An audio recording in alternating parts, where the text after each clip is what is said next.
అట్లాగా పరగ్రామస్తులు కూడా వచ్చి వింటున్నారన్నమాట.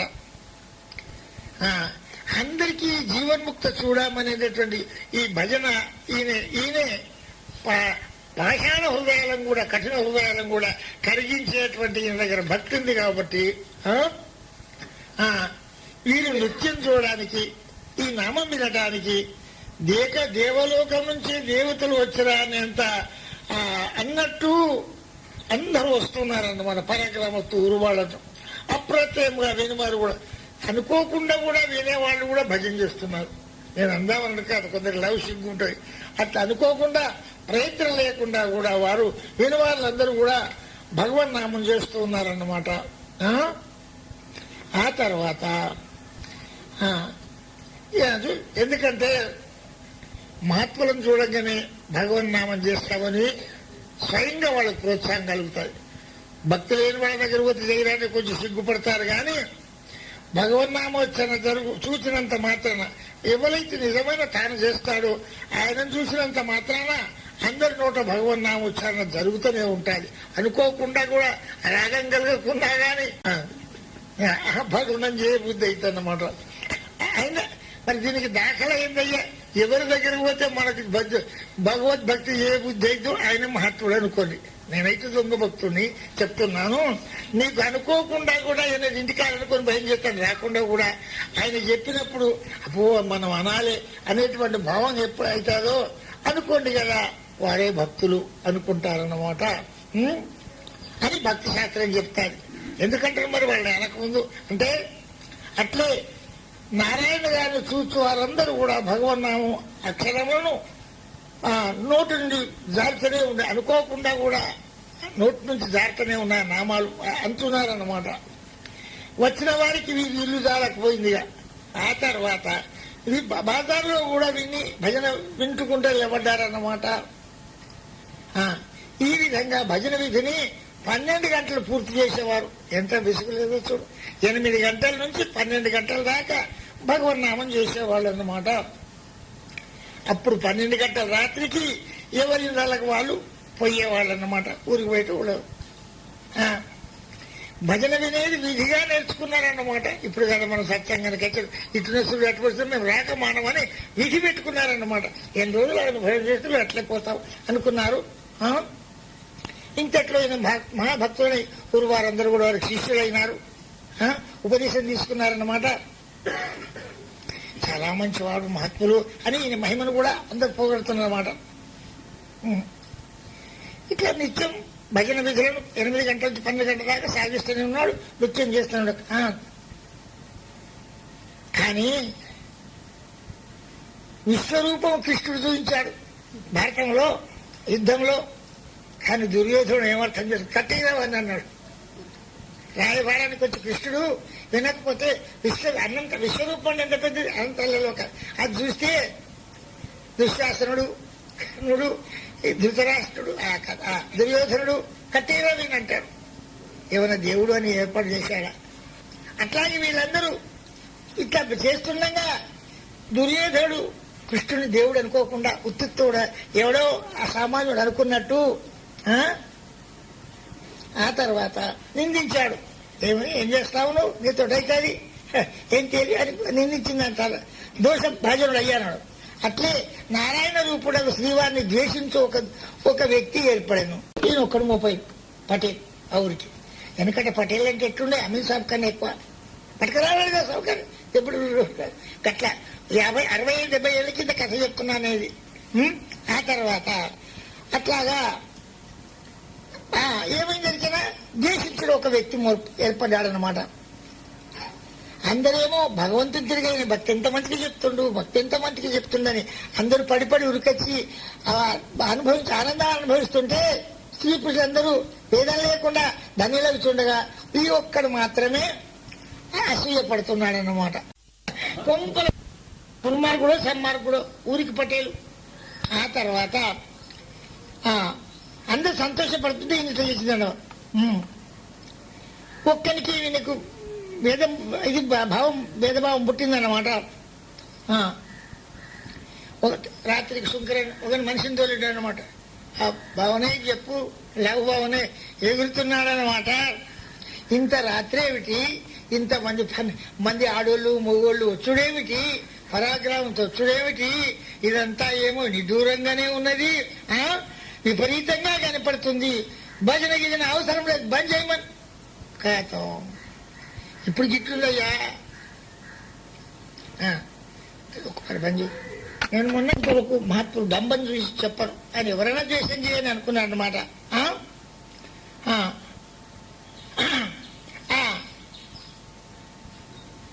డంబం చేస్తుడికి ఎప్పటికైనా భయమే. లోపల భక్తులేంది చెప్పి, లోపల భక్తులు ఏం చేసి నటించేవాడు తనకు తానే భయం తెచ్చుకుంటున్నాడు అన్నమాట. భగవద్భక్తిలో ఉన్న వాళ్ళకు, సత్యంగా ఉన్న వాళ్ళకు లోక భీతి ఉండదన్నమాట. ఉంటాడన్నమాట, లేదు. ఇట్లనే భజన చేస్తున్నాడు అన్నమాట. ఇది భయం లేదన్నమాట. అంత భగవంతునికి భయపడేటోళ్ళు మనుషులను చూసి భయపడతాడా? భయపడతలేదన్నమాట. ఈ వార్త విని అట్లే భజన చేస్తున్నాడు అనమాట. అందరు వింటున్నారు, మంచిగా వస్తూ పోతున్నారమ్మా, బాగా మూగుతున్నారన్నమాట. నిత్యం ఇట్లా వచ్చేవాళ్ళందరూ కూడా. ఆ పటేలకు అసూయ ఇంకా ఎక్కువ వెళ్ళిపోయింది. అరే నేను వద్దంటే వీడు ఈయన భజన చేస్తాడు, మంది తండోపతండాలుగా వస్తున్నారు, ఆయనకి ఇంకా ఎక్కువ మసులుతుందన్నమాట. అసూయ ఎక్కువైపోయిందన్నమాట. మళ్ళీ ఒక మనిషిని పంపాడు, భజన గీజనలు బంద్ చేయమను అని చేయమని అన్నమాట. శాసనం చెప్పాడు, ఆర్డర్ ఇస్తున్నాను నేను పటేల్ను అట్లా చెప్పాడు అన్నమాట.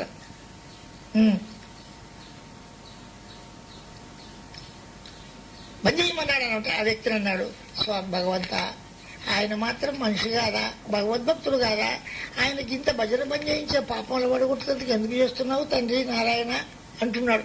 ఆయనతో ఏమంటలేడు. నారాయణమూర్తి పాపం తెలిసి తెలియకో ఇట్లా వద్దంటున్నాడు. ఆయన పాపంలో పడాడా స్వామి, ఆ బుద్ధి ఆయనకి ఎందుకు పుట్టిస్తున్నావు అంటాడు. ఇటు సరే భక్తుల యొక్క లక్షణాలు ఆయన మీద కొమ్మరు అన్నాడు అన్నవాడు. ఈ భజన అసలు ఎందుకు కల్పిస్తున్నా ఆయన మనసులో భజన చేయకూడదని పాపం తెలగదు ఆయనకు. అయ్యో నేను ప్రార్థన చేస్తున్నది కదా, నేను నామం రుచి అతనికి కూడా కలిగించమని ప్రార్థించి భగవంత ఆయన కూడా భజన చేసుకుని, లేకపోతే నేను చేస్తానని భావం ఇంకా మంచిది అనుకున్నాడు. అట్లానే ఆనాటి భజన ఎట్లాగో తంటాలతోటి ఆనాటి భజన సమాప్తం చేశారనమాట. సరే 3వ రోజు మళ్ళా రాత్రి భజన చేస్తుండగా అతను బ్యాటరీ వేసుకొని వచ్చాడు. పటేలి అతను వచ్చాడనమాట. ఇంత రాత్రి భజనలు గిజన్లు ఏమనుకొని చేస్తున్నావు, ఆ తర్వాత ఎట్లా చేస్తావు, వాళ్ళ చేయొద్దు, భజన చేయొద్దు. ఇక శుక్రందులతో మనకుడు కాలి టార్చ్ లైట్ పట్టుకుని వచ్చాడు అనమాట. అప్పుడు అన్నాడు నారాయణ గారు, నాయన భగవద్భజన వరదంటకు న్యాయమా నీకు? చెయ్యడాన్ని వారు చెయ్యకుండా నువ్వు చేసేడు వారైనా భజన చేస్తే సంతసింపకుండా భజను భంగపరచడం ధర్మముగునా నాయన అన్నాడనమాట. ఆ తర్వాత ఏంటరా, దీనివల్ల ఎవరికి ఏం హాని కలుగుతుంది నాయన ఇట్లా చేస్తున్నావు?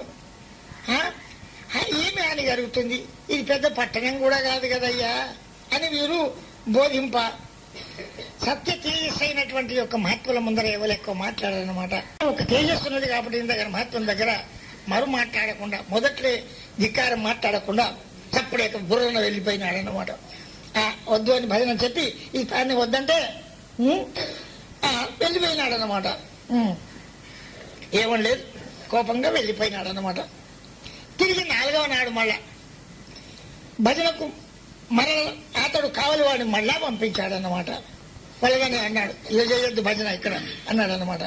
ఆ తర్వాత అయ్యా ఏం చేయాలి, ఇంతకాలం కష్టపడి ఎట్లా ఈ కొనదాకైతే రేపు సంగతి చూస్తాను అనుకున్నాడు. ఎట్లను అన్నాడు యాష్టతోటో వాడు వద్దనంగా భజన పూర్తి గావించాడనమాట. హరే రామా ఏం చేయాలి విచారింపబుని పోయినాడు. భజన వాళ్ళు ఎక్కడ వేరే ఇంటికి పోయినాడు. ఈ గ్రామంలో ఉండ భగవంతుని భజన నామం జరగనంతో నా బతికెందుకు, నేను ఈ ఊళ్ళో ఎందుకు ఉండాలి? అట్లాగే అందరూ ఆటంకం, ఈయన ఎక్కడో ఆటంకం కలిగిస్తున్నాడు. ఒక్కడు చేయబట్టి ఇంత తంటాట వచ్చిందన్నమాట. అంటే ఇంకొక మాట మీకు మొదలై చెప్తున్నాను, భగవద్భక్తుల చెడు చేసినా మేలైతే అంటే నన్ను తిట్టారు అట్లా కాదన్నమాట. ఈయన ఈ ఊళ్ళ నుంచి వెళ్ళి ఊరు బయట పెద్ద ఆశ్రయం కట్టుకొని బ్రహ్మాండమైన ఇంత కీర్తి ప్రతిష్టలు గారు ఏది ఉండాలి. గుడిగుడి కొంచెం ఇంట్లో ఉంటే లాభం అవుతుంది. ఓడట 1000 యూనిట్ల దీపం తీసుకొని పాకంలో పెట్టింది. నూరికేస్తే ఉంటది అన్నట్టు ఈ బ్రహ్మాండ నాయకుని పొందిన ఈయనే టిమిటిమి ఇంట్లోనే ఉంటే కీర్తి వస్తుందా? కాబట్టి దానికి ఎట్లంత పెద్దవాడిని చెయ్యాలనో దేవునికి ఎరకం. కాబట్టి భగవంతుని నువ్వు ఎట్ట చేసినా వాళ్ళు మహాత్ములే అవుతారు, మంచిగా ఉంటారన్నమాట. అప్పుడు కష్టం అనిపిస్తుంది. కథ చెప్పుకుందాం. ఇక నేను ఇక్కడ భజన జరిగే ఇంట్లో ఊర్లో నేను నాకెందుకు నాకు భజన లేక నేను ఉండజాలను. భగవన్నామం ఉన్నచో ఎక్కడ దాచుతో గాడికి పోతా. ఏ ఊళ్ళో జరిగితే ఆ ఊళ్ళో భజన చేసుకుంటా. అదే నా గ్రామం, అచ్చటే నేను నివసిస్తుంటాను. ఆ గ్రామం అధికారుల బెదిరింపులు నాకెందుకు, ఈ పటేళ్ళు భయపట్టించుడు వాళ్ళు బయట నాకెందుకు, అందుకొరకే నేను ఇక్కడే ఉండను, అవసరం లేదు అంటాడనమాట. కోట్ల ధనమైనా విడిచిపెట్టచ్చు కానీ భగవద్భజన విడిచిపెట్టరాదు కదా. నేను జీవింపజాలను, భజన అవిచ్ఛిన్నముగా జరుగు చోట నాకు కావాలి. నా భజనకు ఆటంకం కలగకుండా ఉండే చోట నాకు కావాలి కానీ బృందావనమో కాశో ఎక్కడికైనా పోతానన్నమాట. చిత్రకూటమో ఎక్కడికైనా పోతాను, ఉండనని చెప్పాడనమాట. అక్కడ ఎవరి ఆజ్ఞ ఉండదన్నమాట.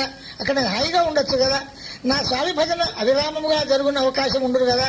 కాబట్టి అచ్చటికే పోదునని ఏది ఎట్టయినా కానీ ఇక్కడ నేను ఈ ఊళ్ళో నేను నుంచి పోతాను అని ఏది ఎట్టయినా ఇక్కడి నుంచి ఒక క్షణమైన ఉండనని సంకల్పించింది.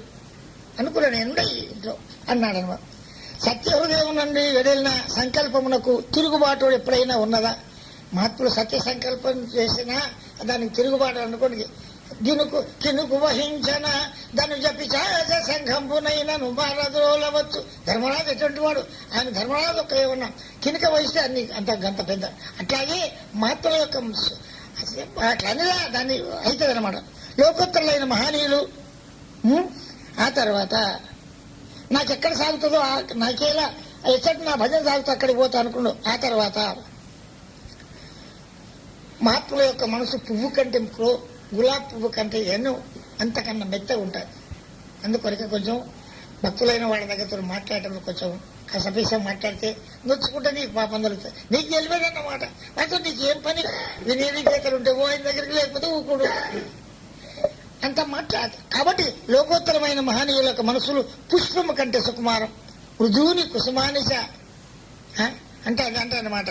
వజ్రాదపి కఠోరని మన దివ్య పురుషుని హృదయం స్వతంత్రం కావున గ్రామం కాదు ప్రపంచం సమము, వ్యవసాయం కూడా తుట్టులో తృణముగా నాకు ఈ ఊరుగా దేశమంతా తృణప్రాయంగా చూస్తాను. నాకెందుకు ఏం కావాలి? నిజంగా గంట భగవంతుని మీద ప్రేమ ఉన్నాడు ఏం కావాలి? ఎవరైనా సరే భక్తి పేరు మీద పోవచ్చు.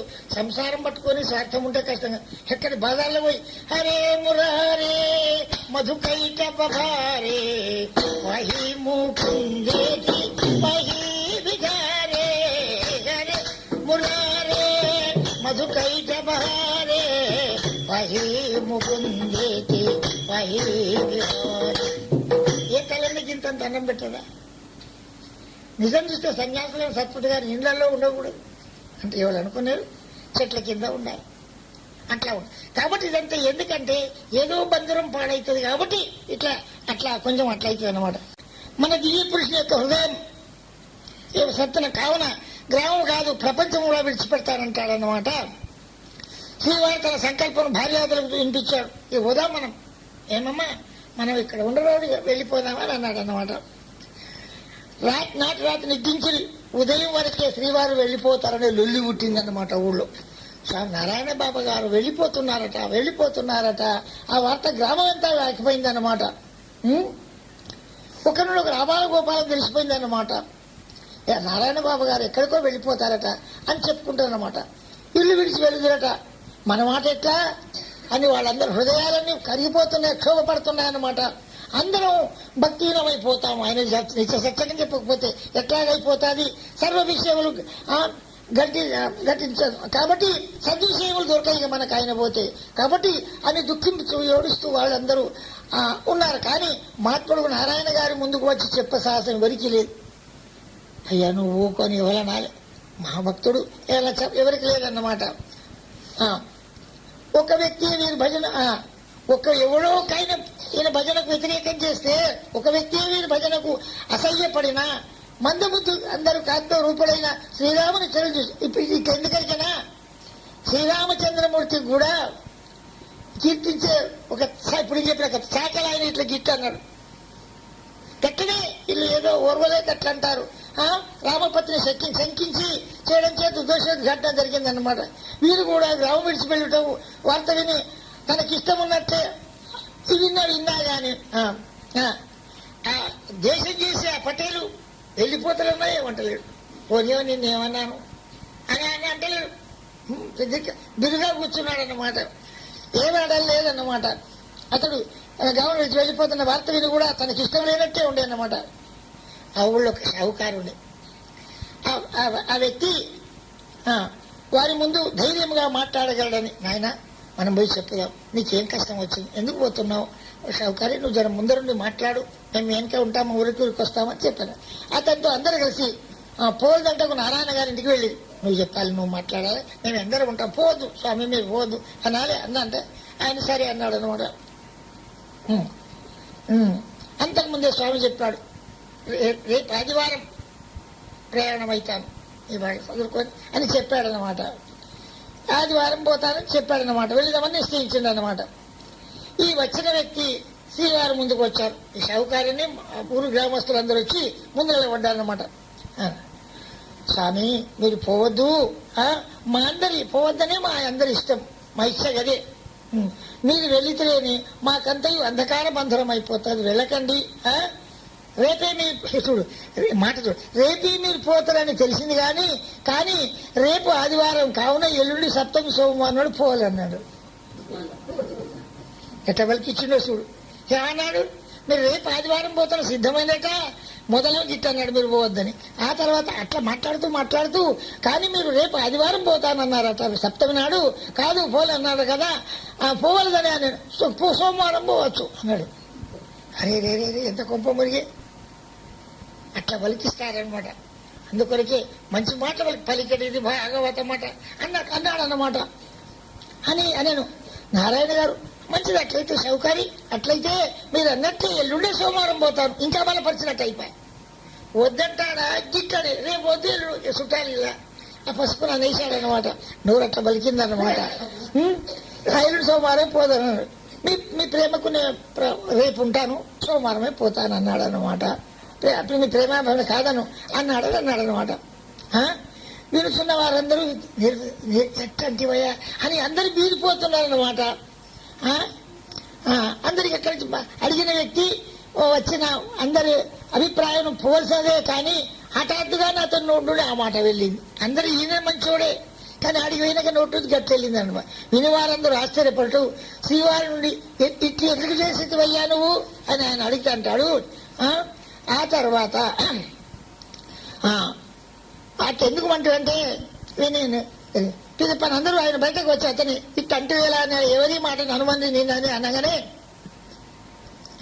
అయ్యా నేను ఇట్టు అంటదని నాకే తెలియదు, నేను ఇట్టు అంటదని నాకే తెలియదు, నేనేం చేస్తాను, నేనేం మొదలంటే నువ్వు ఎక్కడికి పోవద్దు, ఊరిపోతే మేము బతకమంటివి అంటే అట్లా అంటదని నాకే తెలియదు. ఇది నన్ను చంపుని ఎవరిని చేయింది. అయ్యో అందరు తలకాయ కొట్టుకున్నారు. ఇట్లా భగవంతుడికి ఇష్టం ఉందే మేము గోసపడవలసి ఉందేమో అనుకున్నారనమాట. విసుగు గురించి ఎవరింటికి వాళ్ళు పోయాను. ఏం చేస్తుంది, మేమే ఆదివారం నాడే సోమవారం పొమ్మంటివి, ఇంకెంత నష్టమైపోయి అనుకున్నారనమాట. విచారపడుతూ వెళ్ళిపోయినారు. ఎందుకంటే మహాత్ముల సత్య సంకల్పం కదలేదన్నమాట. పోతానంటే ఆయన సంకల్పం అట్లా అవుతుందన్నమాట. మార్పు కలిగింపై దైవంకైనా శక్తి రాదన్నమాట. మానవ మాత్రుడు ఏం మార్చగలడు. కావున శ్రీ నారాయణ గారి సత్య సంకల్పమునకి వ్యతిరేక భంగం కవాటమే లేదు, వ్యతిరేకంగా చేసేటువంటి దర్వాజనే లేదన్నమాట. కావున శ్రీ నారాయణ గారు ప్రయాణం సోమవారమున నిర్ణయం అయ్యను. ఆ తర్వాత అయింది. ఇది ఎందుకంటే అయింది, ఈయన ఇక్కడ ఉండేదే కాదు, చిన్న టిమ్ కాదు, అరణ్యంలో పోయి బాగా పెద్ద ఆశ్రమం కట్టి లక్షల కోట్ల రూపాయలు, కోట్ల మందికి వేల మందికి భగవద్భక్తి చెప్పేటువంటి దశ ఈయనకుండగా ఇక్కడికి సందులో ఇక్కడే ఉంటాడు ఆయనే. ఇదేమో భగవంతుడికి ఎరక అట్లా అయిందన్నమాట. కాబట్టి ఈయన మళ్ళా పోతని చెప్పాడనమాట. ఎందుకంటే రాను దివ్యక్షేత్రమైన పాండురంగాశ్రమం క్షేత్రం తయారు కావాల్సి ఉంది. అసమాన స్వతంత్ర మహర్షులు అటువంటి వీరికి ఇక్కడేమిటి అనుకున్నాడన్నమాట. అందుకోట ఇక్కడ ఎందుకు వస్తాడు పాండురంగుడు, ఆయన మంచి క్షేత్రంలో పాండురంగాశ్రమంలో ఉంచుతాడు. అందుకొరకే ఇట్లా అయిందని ముందు చూస్తున్నది. ఆ గ్రామంలో ఇంకొక పటేల్ ఉన్నాడు. నేను ఆ పటేల్ వచ్చాడు. ఆ పటేల్ ఊరంతా తెలిసింది కదా. ఇంకో పటేల్ వచ్చాడన్నమాట. దగ్గరికి వచ్చాడు నారాయణ గారికి. నాయన, అందరూ నాయన అని పిలుస్తాను. నాయన, మీరు గ్రామం వదిలి ఎచ్చడికో పోతానని మీరు అన్నారట. మీరు లేకుండా మేము ఉండజాలం. మీరుందని అభిమేడు దాకా నేను భోజనం చేయను.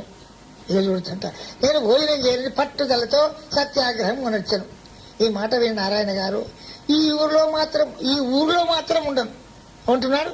నేను ఈ ఊళ్ళో ఉండను అంటున్నాడు అనమాట. నేను గట్టిగా చెప్పింది కదా, నా జగత్ ప్రభు భజన అవిరాముగా జరుగుతోట, నేను నా భజనకు ఆటంకం కలిగిన చోట ఉంటాను. నేను ఈ ఊళ్ళో మాత్రం ఉండను అన్నాడు అనమాట. నేను అట్లాగా నా భజన అని అవిరాముగా జరగని తెచ్చారు. ఇటు నిర్ణయం మార్చుకొని రాలం. నువ్వు ఎంత చెప్పు ఏం చెప్పు, నేను మార్చుకోను.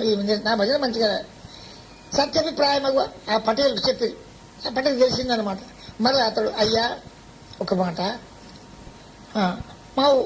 మా ఊళ్ళో ఉండనన్నావు ఏంటి, నేను ఈ గ్రామంలో ఉండనన్నావు కదా.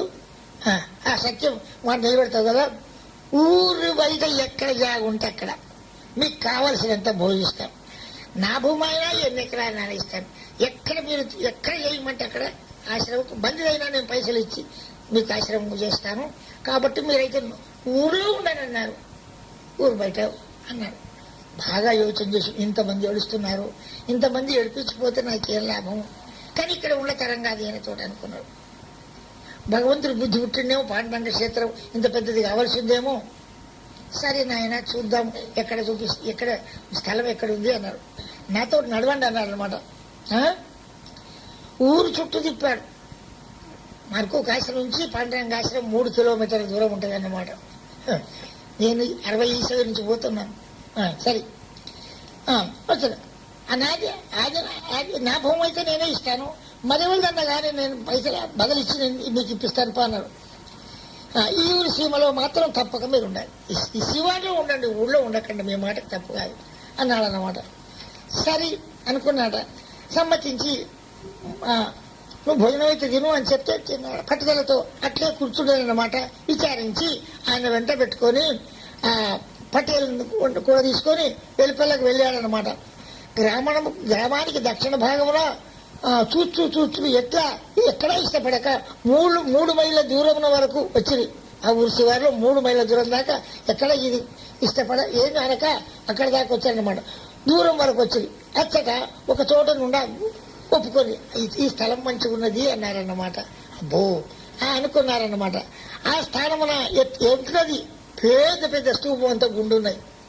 ఆ స్థానంలో ఎత్తైన రాళ్ళు, గుండ్లు, వృక్షములు, పొదలు, బీడు నేలను చూసి బాగా సంతోషపడుతున్నారు వీళ్ళు. దయయోగమున నచ్చిందా మీరు? నచ్చింది. ఇది నాదే భూమి.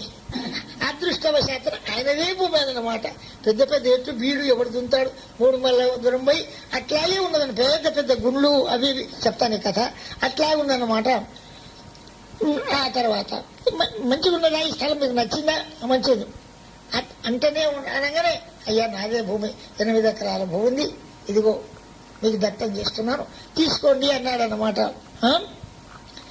ఆ నారాయణ గారికి దానం చేసి, మీరు ఇక్కడ ఉన్న మాకు సంతృప్తి అని. మాకు నా అదృష్టం ఎంతది, భక్తులు ఉండేందుకు జాగిస్తే ఎంత మంచిదన్నమాట, బాగా మంచిదన్నమాట అన్నమాట. కొంచెం నిమిషం.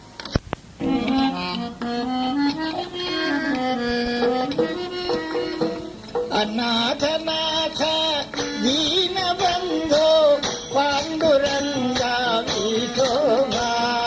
అనాథనాథ దీనబంధో పాండురంగా విఠోబా. వచ్చింది కదా. అనాథనాథ దీనబంధో పాండురంగా విఠోబా.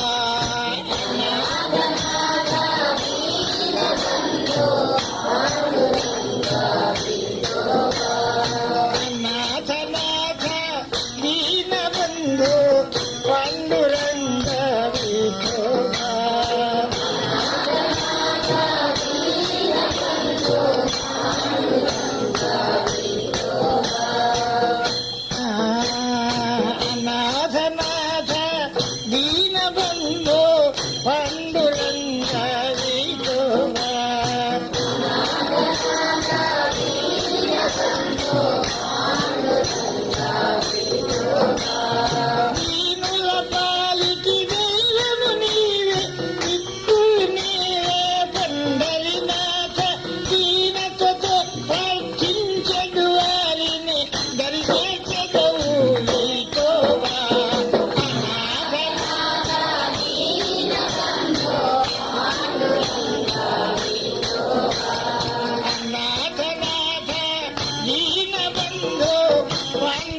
ఇప్పుడు చదివినా ఇంతకుముందు చదివినా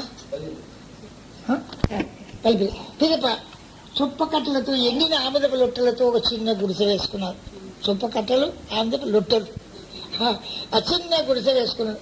అందులో సంటి పిల్లలను పరుండ చేసి ఒక చోట వంట చేసుకుని తిని మళ్ళా భజన సరుపుతూ ఇదే పని భజన సరుపుచుండేదన్నమాట. భగవద్ విషయమకు చర్చలను ఆనందముగా సాగింపు ఏమైనా భక్తి విషయాలను మాట్లాడుకుంటూ ఉన్నారన్నమాట. బుసబుసతో వచ్చే సర్పాలు మీదికి ఉరికొస్తున్నాయి, పెద్ద పెద్ద సర్పాలన్నీ. బుసబుసలాడేటువంటి సర్పములు చొప్పకట్లు దొచ్చుకుపోతున్నాయి. దొచ్చుకపోయి దూరును కానీ సర్వాత్మ రూపుడకు మహనీయుల సకలైశ్వర్యులకు పాండురంగని భయంతో సర్పములు తమ స్వభావను మరిచిపోయినట్లుగా ఏ పిల్లలను కూడా పెద్దలను కూడా కరిచేనన్న మాట లేదు. బుసబుసలాడే అనేక పాములు. కానీ భగవద్భక్తులు భగవంతుని యొక్క పాండురంగని కృపచేత అంత తిరుగుతూనే ఉంటాయి. ఇంట్లో కదా అన్న ఉన్నట్టు ఇంటి వాళ్ళ తిరుగుతున్నాయి కానీ ఎప్పుడు ఎవరికి ఇంత మొదలు పుట్టలేదన్నమాట. మరి దీని పేరు ఏం ఆశ్రమం పెట్టుకుందాము అనుకున్నారన్నమాట. ఈ ఆశ్రమకు పాండురంగాశ్రమం అని పేరు పెడదాము అన్నాడు. ఏం పెట్టారు? పాండురంగాశ్రమం అని పేరు పెట్టారన్నమాట. కానీ అది అదృష్టశాలి ఎక్కడికి పోయినా కానీ వైభవం పొందుతాడు. ఆయన పుణ్యాత్ముడైతే అదృష్టం మంచిగా ఉంటే ఎక్కడ పోయినా వైభవాన్ని పొందుతాడు అన్నట్లు శ్రీ నారాయణ గారు అరణ్యంలో 100 కొలి జనం అక్కడికి కూడా రాసాగిరి. పాండురంగాశ్రమకు పశ్చిమ దిశలో పడమర జిల్లాలో ఒక దివ్యమకు పురాతన తీర్థము కలదు. ఈ చెలిమలో నీరు ఎండిపోవటం లేదు, చిన్న చెలిమే లేదు. గంగాజలం సాటిగా ఆ జలము మహామధురమై ఉంటాదన్నమాట. పాండురంగ కావున శ్రీ నారాయణ గారి చెలిమను పరీక్ష చూసి బ్రహ్మానందపడి పాండురంగ స్వామి ఆజ్ఞతో దీనికి హరిగంగా అని పేరు పెట్టారన్నమాట. ఆ చెలిమను పెట్టారన్నమాట, నామకరణం చేశారు. దీనికి గంగాది నదుల వల్ల సతతం పావనత్వం ఉండాలి. గంగలో స్నానం చేస్తే పుణ్యం ఉంటుందో, ఇల్లు చేస్తే అంత పుణ్యం ఉండాలని